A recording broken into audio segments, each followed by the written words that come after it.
Corona को लेकर एक नए खतरे का अलर्ट जारी हो गया है। आपको बता दें, WHO ने ये अलर्ट जारी किया है। कोरोना का एक नया घातक वेरिएंट आ गया है जिसका नाम है ओमिक्रॉन।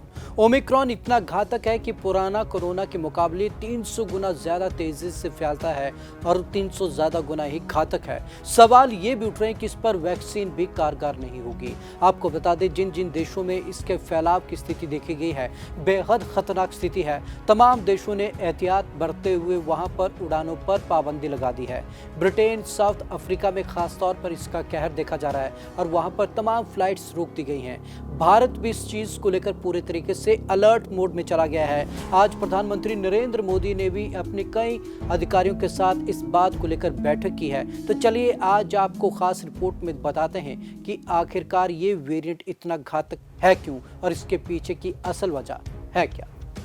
ओमिक्रॉन है बढ़ता खतरा। दक्षिण अफ्रीका में मिले कोरोना के नए वेरिएंट ओमिक्रॉन को लेकर खतरा बढ़ता जा रहा है। माना जा रहा है कि यह डेल्टा वेरिएंट से भी ज्यादा खतरनाक है। इस नए वेरिएंट की वजह से दक्षिण अफ्रीका में एक हफ्ते में नए केसेस में 200% तक बढ़ोतरी हुई है।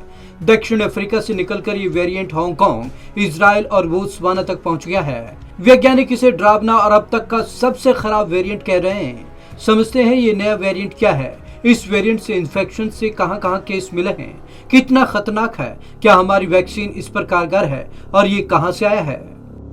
नया वेरिएंट क्यों हो सकता है ज्यादा खतरनाक। इस वेरिएंट को ओमिक्रॉन B.1.1529 का नाम दिया गया है। कहा जा रहा है कि वेरिएंट के कुल 50 तरह के म्यूटेशन हैं, जिसमें से 30 इसके स्पाइक प्रोटीन में है। इसी वजह से इसे डेल्टा वेरिएंट से भी खतरनाक बताया जा रहा है। ओमिक्रॉन कहां-कहां फैल चुका। वहां तक इस वेरिएंट से 77 लोग इन्फेक्टेड पाए गए। बोत्सवाना में 4 लोग इसी वेरिएंट से इन्फेक्टेड मिले। चिंता वाली बात यह है कि बोत्सवाना में पूरी तरीके से वैक्सीनेटेड लोग भी इसकी चपेट में आ गए हैं। साथ ही हांगकांग में भी इस नए वेरिएंट के 2 केस मिले हैं। फिलहाल दोनों मरीजों को आइसोलेशन में रखा गया है और निगरानी की जा रही है। इजराइल में भी इस वेरिएंट के इन्फेक्टेड एक केस की पुष्टि हुई है। इन्फेक्टेड व्यक्ति दक्षिण अफ्रीका देश मलावी से लौटा था। ये वेरिएंट कितना खतरनाक है। चिंता वाली बात यह है कि वेरिएंट के 50 म्यूटेशन हैं। दक्षिण अफ्रीका की centre for epidemic response and innovation के डायरेक्टर प्रोफेसर टुलियो डी ओलिवारा ने कहा कि ये म्यूटेशन एक गुच्छे की तरह है और पहले फैलने वाले वेरिएंट से पूरे तरीके से अलग है। साथ ही 30 म्यूटेशन वायरस के स्पाइक प्रोटीन में है। स्पाइक प्रोटीन ही वो हिस्सा होता है जहां वैक्सीन असर करती है। यानी अगर स्पाइक प्रोटीन अलग अलग होगा तो इस वेरिएंट पर वैक्सीन के भी असरदार नहीं होने की आशंका है। क्या वैक्सीन इस पर असर नहीं करेगी। ऐसा माना जा रहा है कि वैक्सीन को चीन में मिले वायरस के हिसाब से बनाया गया है, लेकिन ये स्ट्रेन उस मूल वायरस से अलग है। हो सकता है कि इस वेरिएंट पर वैक्सीन इफेक्टिव ना हो। इफेक्टिव हो भी तो उसकी एफिकेसी कम हो सकती है। हालांकि इस बारे में अभी तक कुछ भी पुख्ता जानकारी नहीं है। ये नया स्ट्रेन आया कहां से। वेरिएंट के ओरिजिन को लेकर अभी कुछ स्पष्ट नहीं है, लेकिन ये माना जा रहा है ये किसी ऐसे शख्स से फैला है जो HIV एड्स से संक्रमित था। टुलियो ओलिवारा के अनुसार मई 2020 में दक्षिण अफ्रीका में जो बीटा वेरिएंट मिला था वो भी एड्स से संक्रमित व्यक्ति में ही फैला था।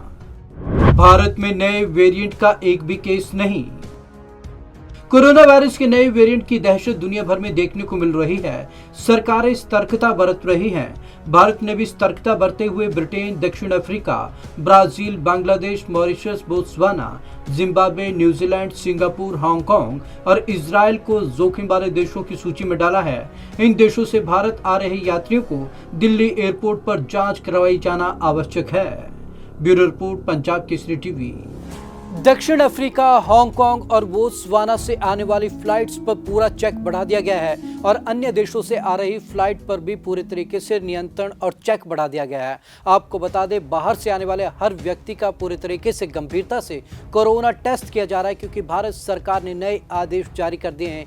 गंभीर खतरे को देखते हुए यह हर संभव कोशिश की जा रही है कि भारत में किसी भी तरीके से ओमिक्रॉन की एंट्री ना होने पाए। आपको बता दें कि अब तक भारत में ओमिक्रॉन का कोई भी नया केस नहीं मिला है, जो कि भारत के लिए सुखद पल भी है। तो आज की इस खास रिपोर्ट में बस इतना ही। विवेक शर्मा को दीजिए इजाजत। नमस्कार।